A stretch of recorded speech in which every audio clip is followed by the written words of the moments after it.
Hello, you've tuned to this week's episode of Next Steps Forward, and I'm your host, Chris Meek. As always, it's a pleasure to have you with us. Our focus is on personal empowerment, a commitment to well-being, the motivation to achieve more than you ever thought possible. And we have another outstanding guest this week. Cait Donovan was a practicing acupuncturist for 15 years with a master's degree in Chinese medicine when she experienced burnout.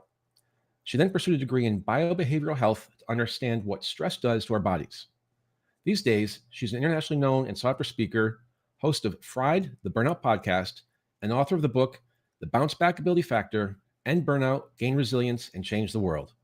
And she's obsessed with the intersection of mindset, physiology, biology, neuroscience, genetics, generational trauma, and stress. Man, that's a mouthful. She also works with organizations, companies, and leaders who know that they have a burnout problem and are ready to address it. Cait Donovan, welcome to Next Steps Forward. Chris, thanks for having me. Can't wait to have this convo. Oh, I've been looking forward to it, and I apologize in advance. I'm recovering from a combination of COVID and a cold, so bear with my voice. I apologize. It's been a rough go. It has been. I didn't think COVID was still a thing, and it is. I guess it is. All right, back to you, the important things here. You met your future husband while traveling through Argentina, got engaged within 6 weeks, and moved to Europe to start your lives together. You were the first acupuncturist to work in a fertility center in Poland, and your first solo practice after leaving the fertility center was a huge success.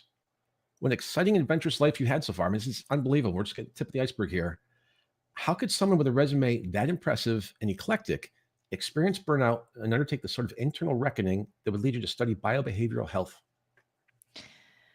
When I was reading through our prep work, I thought, oh, wow, they really did their research, folks. And I'll say that I have always been a brave person, which means I have lived most of my life afraid. And I think people miss that part. That if you're brave and you're bold and you've done all these big things, it's because you're courageous, but you can't be courageous without fear. So a lot of these things I was doing in the face of fear, and a lot of my drive for creating a success in the business and for, being really stubborn about learning the languages of the countries that I was living in, doing all of that, the underneath of it was this: I'm never going to be good enough no matter what I do. And I have this huge student loan to pay in the United States, which, when you charge for an acupuncture treatment in Poland, you're not quite getting the same amount that you would get if you were charging for an acupuncture treatment in New York City. The prices are a little different. So I was paying back this student loan with a currency that was much weaker than my own. And I just had this massive push to prove that I could, move past the place that I grew up and prove that I could be successful in spite of humble beginnings. Yeah, I just pushed a little too hard.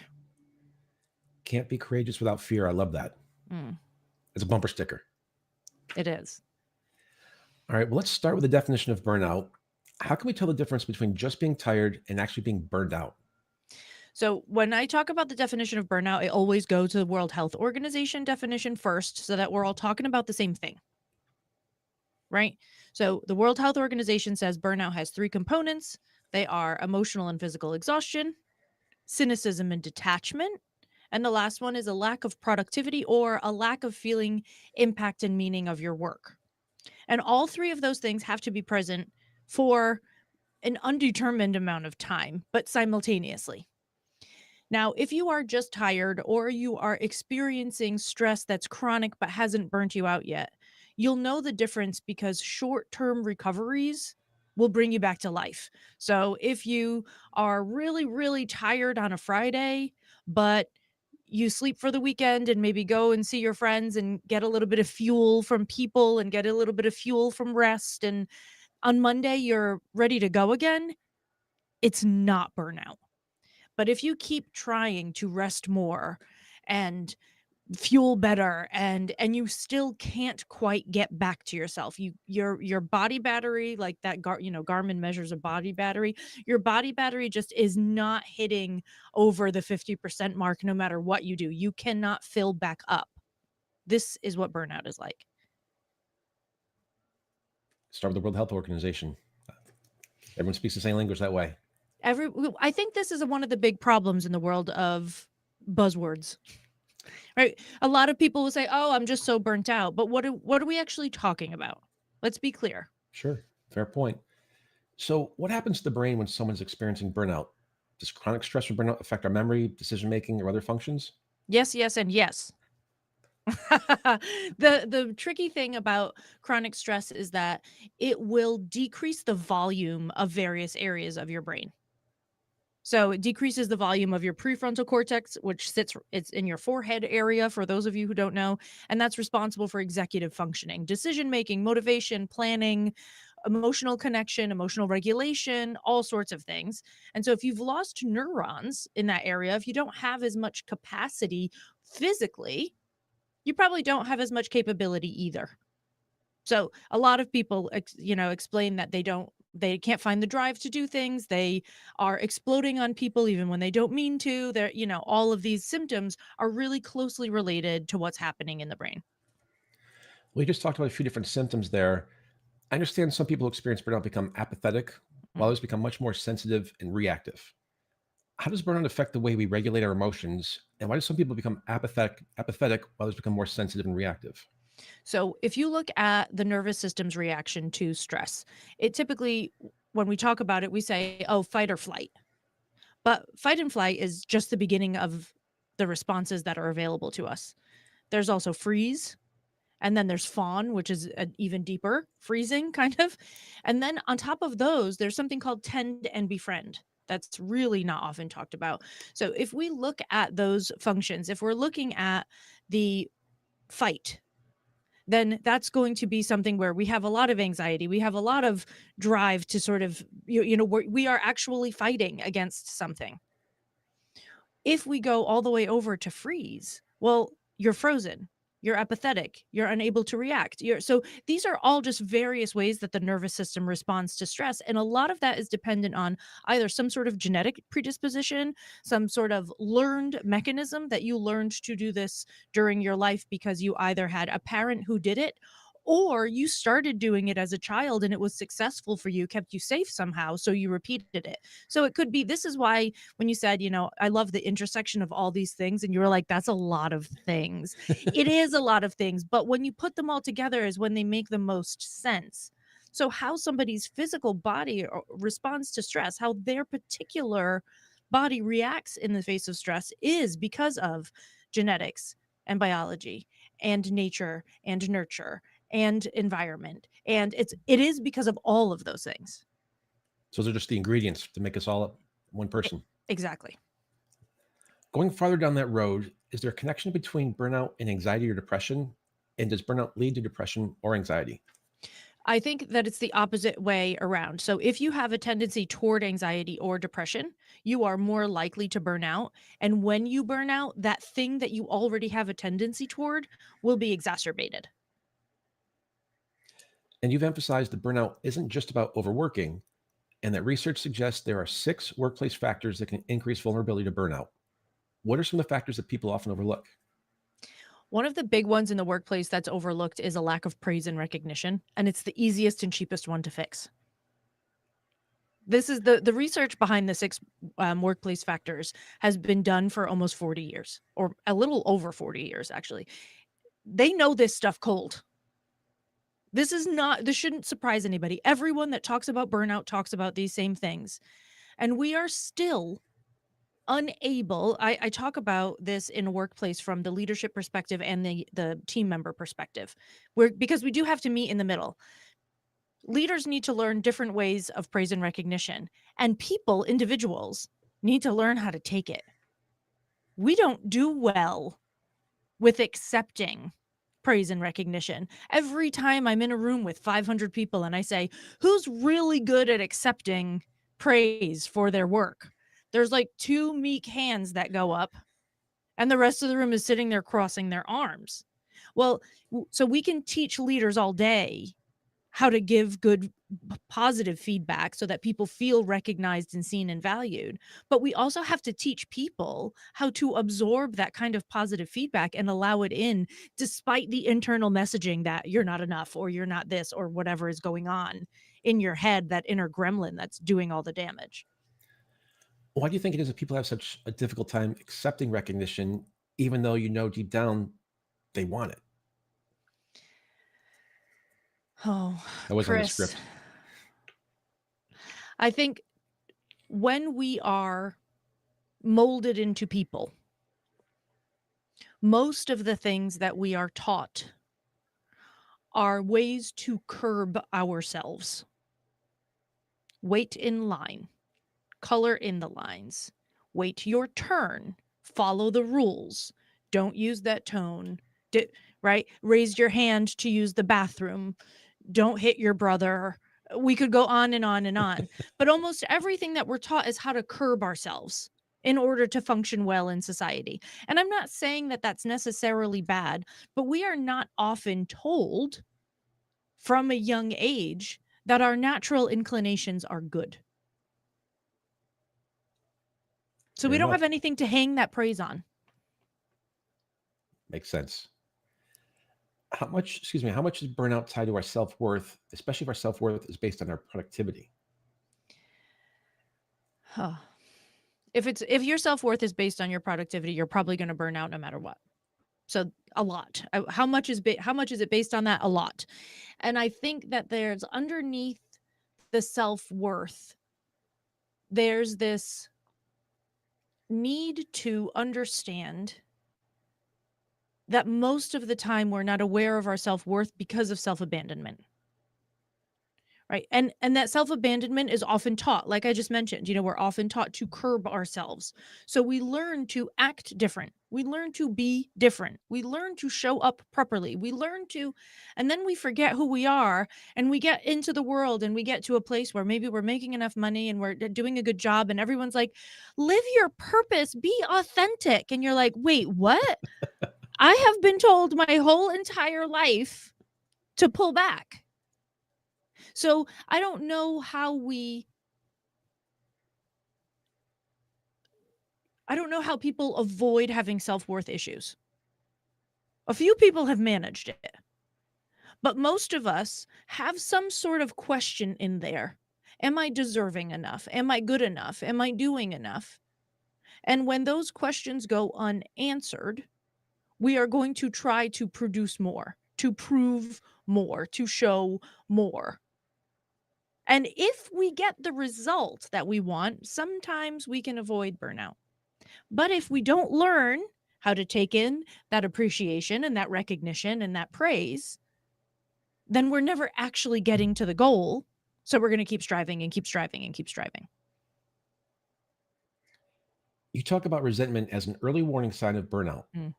What fuels that resentment, and how can people recognize and address it before they hit a breaking point? I don't believe in not hitting a breaking point when it comes to burnout, if I'm frank. So I'm going to start with that part of the question. Most people that end up burnt out have a lower level of a particular neuroskill called interoception, which basically just means internal sensing. So your chronic stress goes unanswered, unresponded to, unnoticed, and goes wild because you don't actually notice it. So I don't believe that once you getting to the point of high levels of resentment, you're likely already burnt out. And if you have burnt out and you're listening to this and you've felt at fault on some level for it, please know that you were very unlikely to be able to feel the things that you needed to feel in order to respond differently along the way. Like if you burnt out, you were probably always going to end up burnt out sooner or later. That is not your fault. It is a construct of all those 7 or 8 or 9 things that you said earlier that I love. But resentment, when you're seeing it pop up, resentment teaches you 2 critical things in a burnout noticing and burnout recovery journey. And those 2 things are number 1, where your boundaries have been crossed. Unfortunately, most of the time it's you crossing your own boundaries and not other people. So that can be a little complicated to sort of make friends with. The other thing it teaches you is every single place in your life where you have engaged in self-abandonment and self-neglect. That's a lot to digest. I know. And you have more questions on that paper, but we can take a left turn, Chris. I'm ready for anything. We'll go wherever you want to go. It's your show. I'm just a guy asking questions. So, does past trauma make someone more vulnerable to burnout? Yes.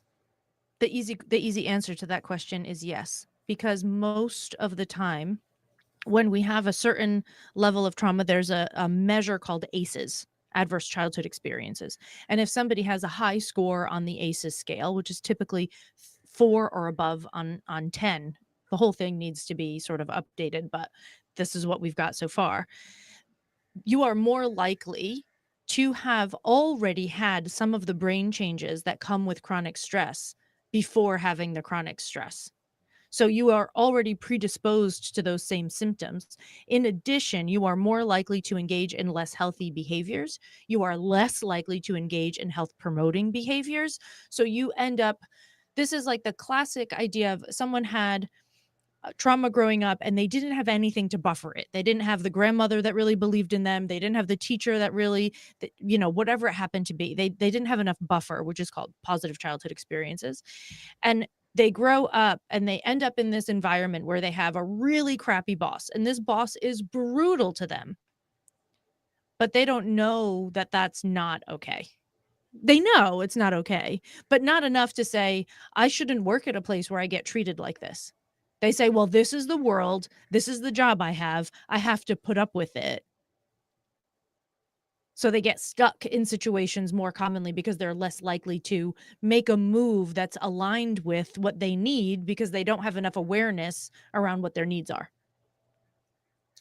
So let's talk about that ACEs test a little bit more. Yeah.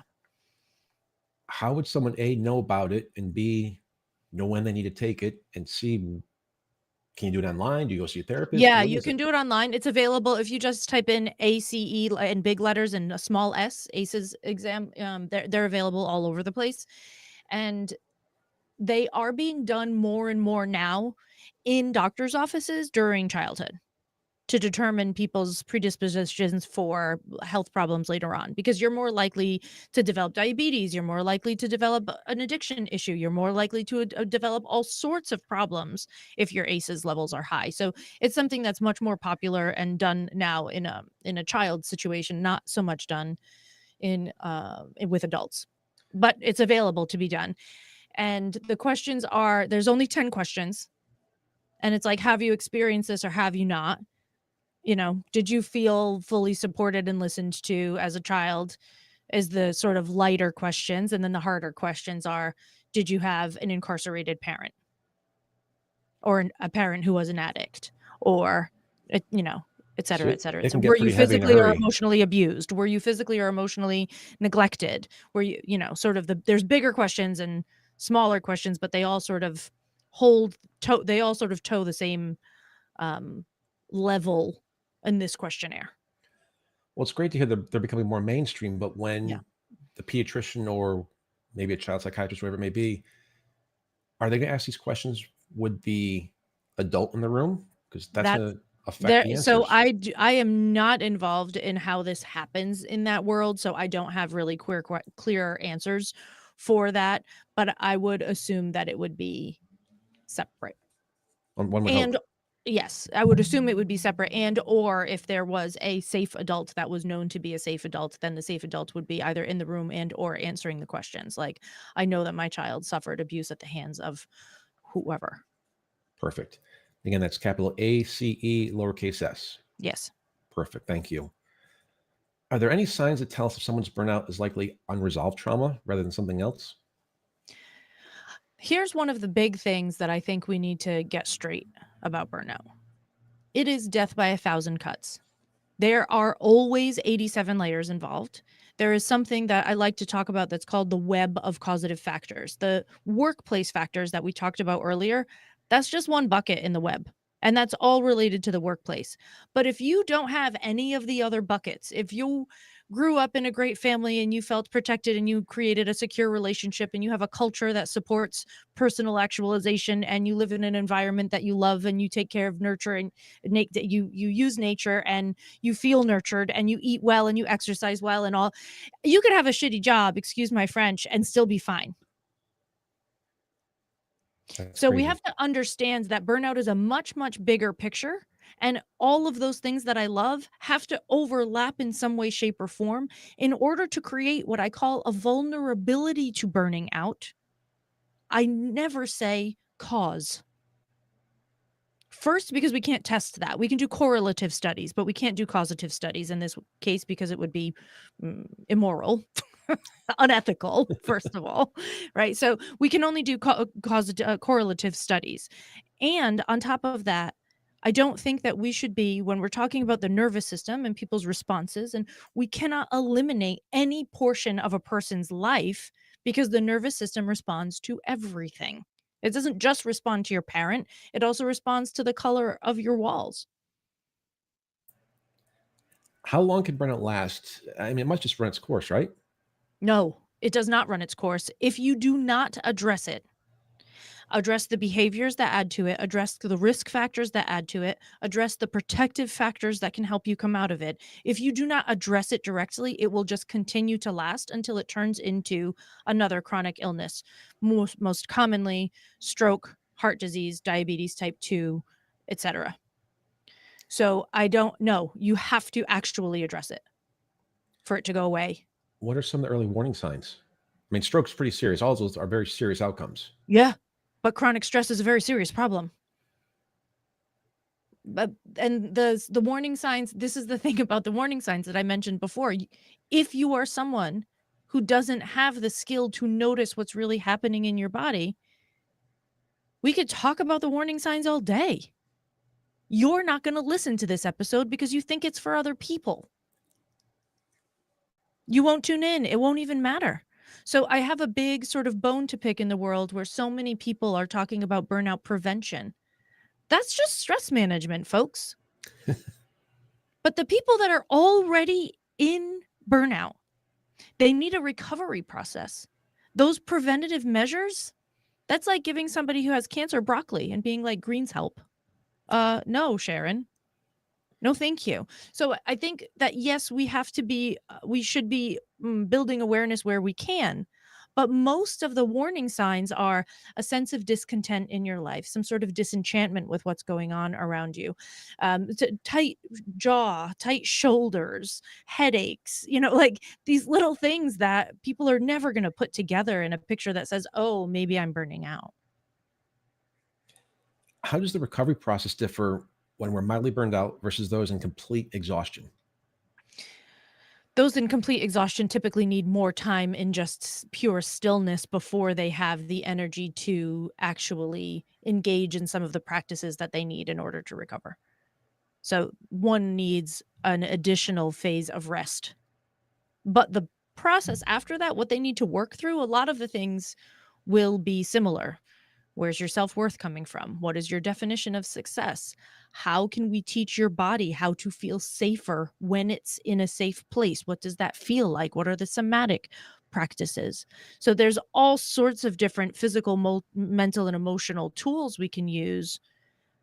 But which ones we'll use in like every different case? This is where I think my background in Chinese medicine is useful, because 5 people could come in with a migraine to an acupuncturist and get 5 completely different treatment plans, because a diagnosis of a migraine is not a diagnosis in Chinese medicine. It's either something that we would call blood stagnation, or it's wind, or it's liver blood deficiency, or it's something else. So based on what the true diagnosis of this particular person is, then we will have a treatment plan. So the world of recovering from burnout and the length of time it takes varies widely. What you need to do and how long it takes varies widely, but most commonly we see people recover within a 12 to 18 month range. Here's the $1,000,000 question for the day. Mm. What's the first thing someone experiencing burnout should do to start their recovery? I think you have one of 2 options. Number 1 is get really curious and interested about your resentments, because those are taking up a lot of your energy. And if we can fix those and prune them and sort of adjust the things in your life that are really using that resentment energy, you'll get enough energy back to deal with the rest of the problems. So I think that can be step 1. If you're not ready to tackle it in that angle, the next step is what we call, in my practice, foundational self-care.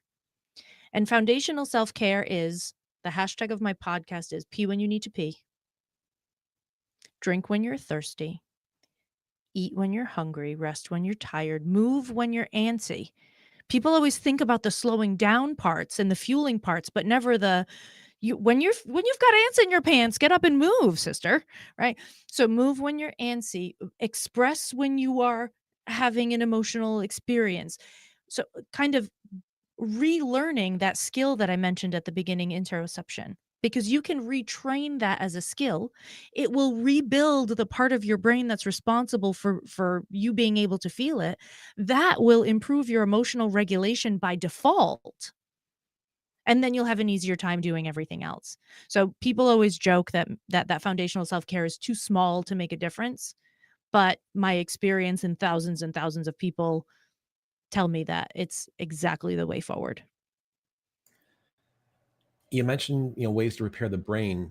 Mm. Is it something as simple as just more sleep, eating better, doing mindfulness, Yep. exercise? Yep. So the most basic things Yep. to do. Unfortunately. It's Isn't that that simple. annoying? Yeah. There's no pill like Ozempic or something. You just take care of Wouldn't that burnout be with a pill. nice? We should work on that. We should. Yoga Nidra in particular. So either Yoga Nidra is the same as a body scan meditation, is the same as non-sleep deep rest, which is what Andrew Huberman talks about. They're all basically the same practice. They're free on YouTube or Insight Timer or the Calm app or wherever you want to get them. I'm not paid by any of those people, so do what you want. That has been shown to regrow the parts of the brain that are affected by chronic stress. And we know that for sure. So doing that for 11 minutes a day for at least a month will help your brain to regrow. In addition to, but you have to still sleep and eat and get the right electrolytes and move, etc. You've written that boundaries play a role in preventing burnout. What's a simple way to set better boundaries without feeling guilty? I think that you have to understand that you probably are going to feel guilty when you set boundaries and that that's okay. And to build up a bigger resilience for guilt. I think people keep saying that boundaries without guilt. What? You're probably not going to be able to do that. If you're 45 years old and you haven't set good boundaries your whole life, the chances that you'll be able to ask for what you need and proclaim your desires to other people without feeling weird about it are like close to nothing. So why don't we instead increase your resilience to the guilt? So that you know that you can manage it, that you can handle it, that it's okay. It's okay for you to say what you need and feel a little awkward or guilty about it. That's number one. Number two is I always ask people to start really small. So when you're going through your resentments, if you're finding some boundaries that are off and like out of place and not quite right, you pick the smallest one that seems innocuous and you work on that first. So say you're annoyed because every time you go in the kitchen to get a glass of water, you ask your partner if they want a glass of water too, and they almost always say yes, and you get 2 glasses of water and you come back to the room. But your partner, when they go to the refrigerator to get a glass of water, does not ask you if you want a glass of water, and they come back with 1 glass of water, and every time you're like, "Ugh, why can't you're not seeing me, you're not noticing me, you're not paying attention to me." Your job, this is a boundary. People don't like think of this as a boundary, but this is also a boundary. Your job is to start asking for that water repeatedly until it becomes a habit.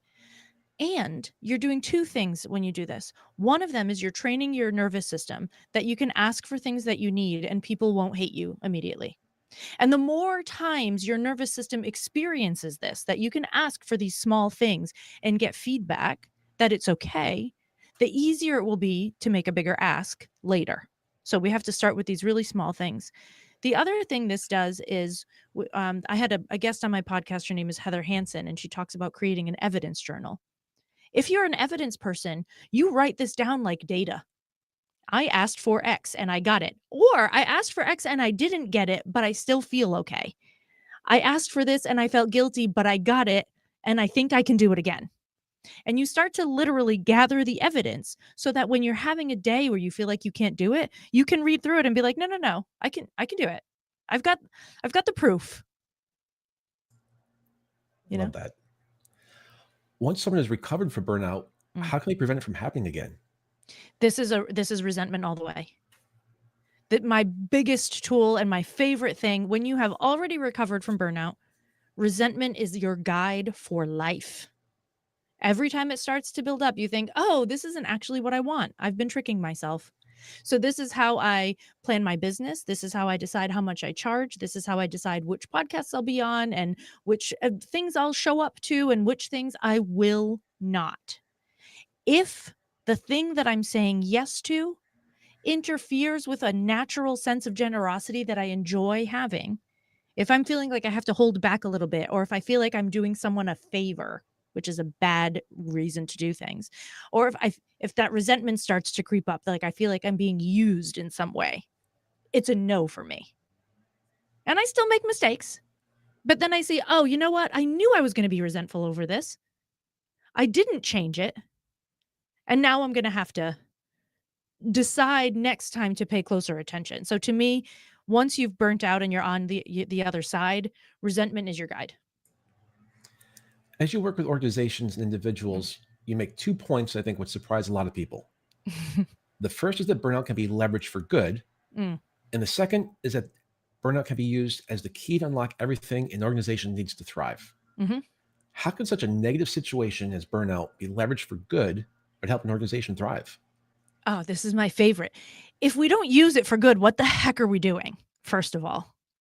But the thing about burnout is the same way that resentment shows us all these things that we want to do, ways that we could innovate in a company. When those resentments pile up, it's usually because there's some sort of redundancy happening that can show us where the redundancies are. It can make work more efficient. It shows us where the relationships are not quite working. So we can switch team members, we can change people, move people around to where they fit better. If we just pay attention to where it's happening, oftentimes it's spreading through one team and then becoming contagious. Well, let's have a look at that leader and their top person. What's happening in that relationship? And how can we adjust that to make it easier for everybody else? If you just follow it, it will show you where all the problems are. And then you can fix them. Again, simple as that. Simple as that. Just pay attention to it. Allow it to be a guide. Say, well, it's happening mostly in this team over here. I wonder, I was working with somebody recently, and their innovation team was really struggling. And they had recently changed the bonus structure. And the bonus structure was now what used to be everybody got the same bonus company wide. Now it was based on KPIs. And so you need to meet your KPIs during a calendar year or whatever their year was, and then you'll get your bonuses. Well, the innovation team doesn't really have yearly KPIs. Sometimes it takes 3 years to innovate a new product. So they didn't have any way of really knowing whether or not they were on track. So how do they overcome that? Well, we figured out a system. But we said, well, we have to learn how to measure this a little bit differently for this team. So what kind of tools and tricks can we use to measure their particular outcome so that they can meet KPIs at the end of their year, so that they can get their bonuses, even if they didn't produce a new product that's out right now within the last 12 months? Because that's not a good measure for it, but they just hadn't come up with a measure. So I put them to work. I said, innovate a measure. But let's figure out how we can do this, because this whole entire team is falling apart. You're losing all of your creativity, and that's spreading because they have to talk to every single other department in the company. And so they are disgruntled, they are resentful, they are unhappy. And every time they talk to finance and marketing and HR, they are disgruntled and unhappy. And that is contagious. So let's follow the burnout. Let's look at what it's telling us, and then let's make the changes we need to make to thrive. It makes things so much easier. Something else you've said that is surprising is that, quote, gratitude is useful, but not when you're in the depths of burnout. Mm. Why not? So there's a lot of studies on gratitude that show how useful it is, but there's no control. So people that are engaging in a gratitude practice know that they are engaging in a gratitude practice. And the knowledge that you're engaging in a gratitude practice is likely to improve outcomes regardless. So it's a hard thing to study well, first of all, from a research perspective. That's number one. Number two, in order for what I've learned over time is, in order for gratitude or awe or joy or appreciation to fuel you in some way, shape, or form, you can't just think it. You have to actually feel it. You know that moment. Like I have a window in my office, and there's a moment, the sun sets on this side, where I'll glance outside in the winter, because in the summer I'm not here when the sun sets, to be clear, folks. In the winter, when the sun sets, and I catch a glimpse of that pink and purple and gorgeousness outside my window, it stops you for a moment. And you have that gratitude, that awe, that appreciation, and it floods your whole system. You feel it physically. Everybody knows what that moment feels like. When that happens, your body is being fueled by gratitude. And it's useful and beneficial and does all sorts of good, positive things for you. When you are burnt out, you do not feel that. And when someone tells you to start writing a gratitude journal, and you start writing it out, but you don't actually feel the emotion attached to the words that you're writing, it doesn't have any beneficial effect. And then you start judging yourself for having so much and not being able to appreciate it, and you spiral down and it makes things worse. So I love a gratitude journal. Sometimes. Sometimes. Yeah. Well, we're both here in the Northeast. It's been gray and rainy the last several days. And so I'm going to take your advice and take advantage of the sunset tonight, because we can actually see some blue up in the sky today. Yeah. You've also made a point of saying that burnout recovery, quote, isn't about feeling great all the time. And you tell people to give themselves permission to live by former Olympic runner Alexi Pappas's rule of thirds. What is the rule of thirds, and how does it apply beyond athletics? So the rule of thirds, if I remember all of it correctly, is like you should be really killing your goals like a third of the time, like smashing your times and really going for it. And a third of the time you should be like sort of on target-ish, like kind of more neutral, like having a decent day but not shattering any records.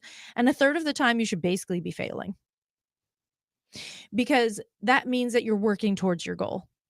You cannot get to a goal without failing at it a couple times along the way. You don't learn and grow without setback. That's just not how life happens.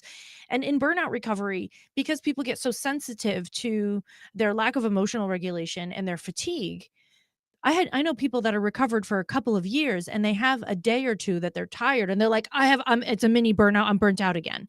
And I'm like, Susan, relax. You're not. You're not burnt out again. If you can rest this weekend and feel good by Monday, like I said in the beginning, it's not burnout. You're just tired because you're a human living a human life. And like you said, maybe it's been raining all week and you haven't moved outside or breathed any fresh air because you've been stuck inside or underneath an umbrella, and it's not been fun. Or maybe your child ended up in the emergency room for something and is fine, but the stress of that takes it out of you, and you didn't take any time off work. So now you're tired at the end of the week because you had a big week. That's okay. You're allowed to be tired. I think people get afraid once they've burnt out, they get afraid of being tired. But some days are just tired, and that's okay. Pre-COVID, I used to commute to the city every day, and it was roughly 3 hours to go 40 miles each way. And the unwritten rule in the house was on Fridays, Dad wants pizza and a bottle of wine, and that we don't go out. We rarely go out on a Friday, just because it's like get up at 4:00 every day, 4:15. Yeah. And so I totally appreciate and understand that. I guess the next question I have is a follow-up to that. Can the rule of thirds be used proactively to set realistic expectations to recover from burnout? Yes, I think it should be. I think it should be. I think you should know along the way that you're going to have days that you're like, I cannot engage in another thought exercise or stress reducing thing, and you just need a break from it all. You're allowed, not only are you allowed to take those days, you have to. That doesn't mean you're going backwards. It's just part of it. And maybe as a follow-up to that, can leaders and bosses apply the rule of thirds to better support employees? I wish they would. I wish they actually, to be honest, I've had some incredible leadership examples in my world with family members and with leaders that I've worked with. Like I know someone who unfortunately went through a miscarriage and went to work the next day and their leader sent them home. And she was like, well, but I have to work. And this was a male leader. And he said to her, my daughter just went through this. You take the time you need. Do not put yourself on disability. I'm sure when you feel ready, you'll be back. And she worked sort of like half-ish part-time for quite a few weeks. And he just let her. You know where she still works? For him. Exactly. All it takes is a little grace and being human and kind. All it takes. And I know that sometimes there are goals to meet and KPIs to meet and all of those things. But if people understand that they're allowed to be human as part of their jobs, you will have a percentage of people that will take advantage of that. A percentage of people that won't ever take advantage of that when they should. And then you'll have a grand chunk in the middle that will just feel more human for it. No question. Completely agree with that mindset for leadership. Let's talk about your book. I love this word. Your book focuses on bouncebackability. It's like strategery. When did you come up with that term and what does it mean to you? I came up with it when I was talking to my best friend in Poland, and I thought I was really clever. And I wrote the whole book and I titled it, and now no one can say it. Every time I'm somewhere, you said it correctly, but most of the time people are like, the bounce back factor, the bounceability something. And so it's a bad name. I shouldn't have used it to be I've been practicing all morning. Yeah, seriously. I mean, it was not a good choice. I won't be so clever next time. I'll call the next book Pee When You Need to Pee. Everyone will remember it. It will be easy. Right. But I thought I came up with it. I found out that it was first used, I think in 1973 by somebody named Max. I don't know, whatever. So, but to me, it was this idea that was bigger than resilience. To me, it was this idea that like resilience is almost always focused on strength, which first of all is false because resilience is about resources and not about strength. And I didn't think that was enough. Because bounce back ability requires, yes, that you have access to resources. It also requires that you lean in to be able to use them. So for instance, I was doing a puzzle. I do a lot of jigsaw puzzles because if you can tell, my brain is a little busy. I have ADHD. I go off on tangents. So I do puzzles to give myself time to sort through thought problems. And so I was doing this crossword puzzle and the back of it had letters on it for the section of the puzzle that the puzzle piece belonged to. And I refused to use them because I thought it was cheating. I refused until I got to like the last maybe 100 pieces of this 1,000-piece puzzle. And I was getting really annoyed because I couldn't figure some of them out. And then I was like, why am I not using the letters? But this is part of the reason I ended up burnt out, is because I think that using my available resources somehow makes me weak or makes it that I'm cheating. When like literally the puzzle company put them there. I didn't ask them to be, I mean, I didn't ask for that. So I think that we have to have the resources. And then part of bounce back ability is resilience, grit, trust, and surrender. Those 4 words. So part of it is the resilience, having access to the resources. Part of it is surrendering into using those resources. Part of it is trusting that you're allowed to use those resources. And then part of it is just straight up grit. I'm a Fall River girl. I mean, that's kind of how we roll. I have some friends from there. That's absolutely how you roll. What are the biggest misconceptions about burnout recovery? That it should be faster. That it is the same as burnout prevention. That it is mental health recovery. A lot of people focus on burnout as a mental health issue, not realizing that there's all these physiological attachments to it. There, in addition to the brain stuff we talked about, there's gut bacteria issues, there's muscle atrophy, there's all sorts of other things that happen physically to your body that need support. That it is doable on your own. I don't actually believe in that at all, not simply because I help people through it and I have a company that helps. Of course, it behooves me to say that you need support, but also when you are stressed for an extended period of time, you put on horse blinders and you actually lose some of your peripheral vision physically. due to chronic stress, because you just actually literally have horse blinders are. How are you supposed to understand what's possible for you and other perspectives on your problem and other ways out if you can only see here?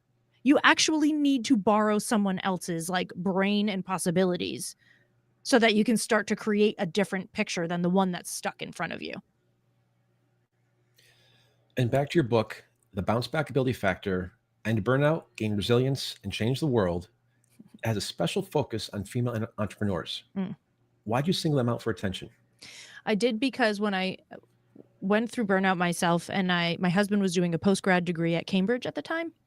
And so I downloaded everything that was available from the university website, and I read through it. It took me about a year. I'm an Uber nerd. For anybody that hasn't caught on to the fact that I'm an Uber nerd, I'm just going to give that to you, that information. So I downloaded all this information and I read through it, and I got stuck because I couldn't find myself represented fully in the research. There were healthcare practitioners, so I was in that bucket. And there were women, so I was in that bucket. But almost everybody was a doctor, nurse, teacher, or corporate worker. And I was like, and they were like, and bosses are 80% of the problem, which I don't actually think is true, but that was the research of at the time. And I thought, but I'm the boss. So You're the problem. well, yeah. Hey, hi. Like I Taylor Swifted myself. I'm the problem. It's me. So I had to figure out, well, if that wasn't it, if these things still apply, and this is where burnout comes from, then what happened to me? And this is where the web of causative factors came from. This is where the more holistic view came from, because I kept digging and finding new things that create that vulnerability to burnout over time.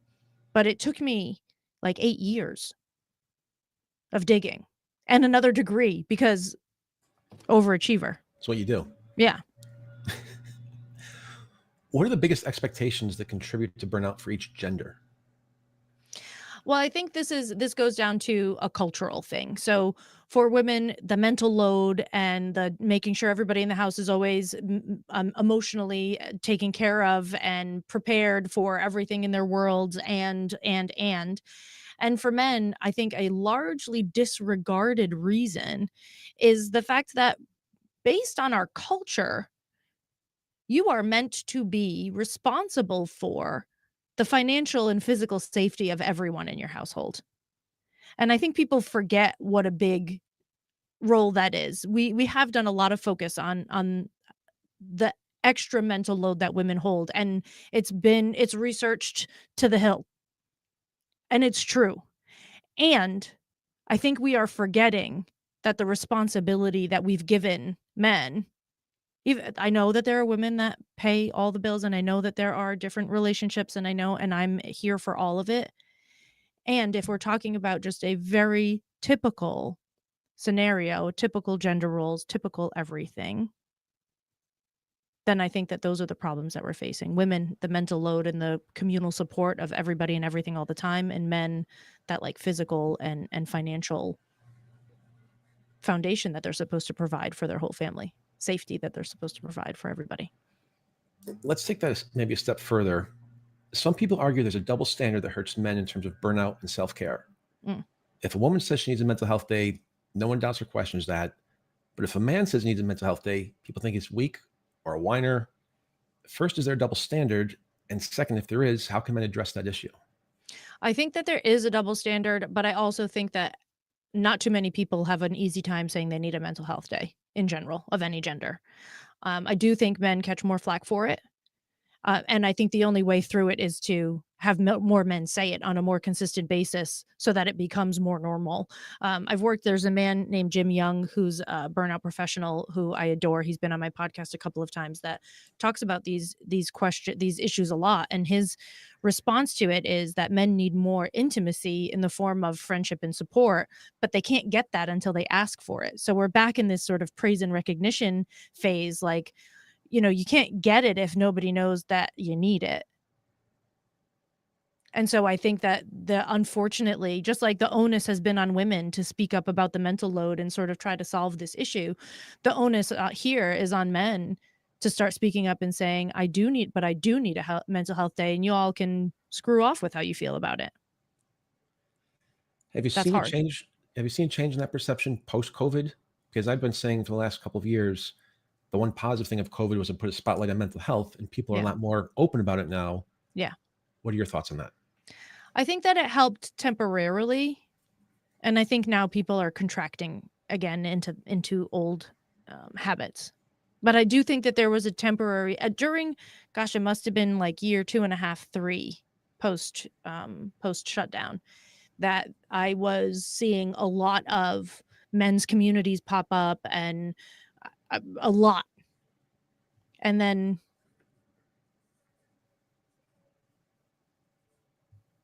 I think it's sort of faltered, which is a shame because I think it's necessary. No, absolutely agree. So I saw that you and your husband went on a hut-to-hut cross-country skiing trip in northern Finland years ago. Mm. You've written that the second day was one of the most miserable days of your lives, but you had one rule to follow to make it through the blinding snow, and it's a rule you continue to follow today. First, tell us what possessed you to want to make a cross-country winter trek in northern Finland. And second, would you share the rule that you learned and why you think that rule is important for all of us to follow? Yeah, so we did this trip. We were big time cross country skiers. We were living in Prague at the time, and cross country skiing in the Czech Republic is done in elementary schools. You know, it's a normal part of physical education, so everybody knows how to do it. The trails are free, groomed and free. You have to pay for parking, and the parking fees are absolutely minimal. So we would ski very frequently, every other weekend, if not every weekend. So we decided to do this bigger trip just to see how it was and spend some time without phones out in the middle of nowhere.